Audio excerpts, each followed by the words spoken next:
உங்களுக்கு யாராவது legal notice அனுப்பிச்சிருக்காங்களா?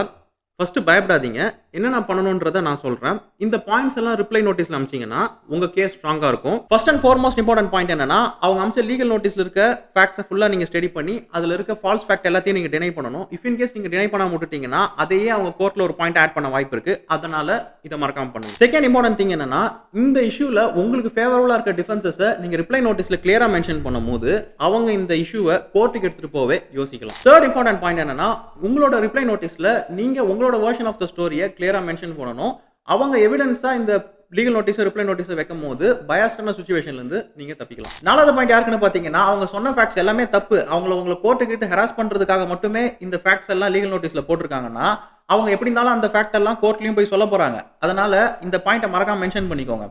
Section 35 subclause A of CBCA use பண்ணி உங்களுக்கு பெனால்ட்டி வாங்கி தருவேன் அப்படின்னு மென்ஷன் பண்ணுங்க. அண்ட் இந்த செக்ஷனை யூஸ் பண்ணி கோர்ட்ல அவங்க சொன்ன ஃபேக்ட் எல்லாம் தப்புன்னு நீங்க கோர்ட்டுக்கு வந்த உடனே ப்ரூவ் பண்ணிட்டீங்கன்னா அவங்களுக்கு பெனால்ட்டியும் கிடைக்கும் அண்ட் எர்லியராகவே உங்க சைடு ஃபேவரபிளா ஜட்மெண்ட்டும் கிடைக்கும்.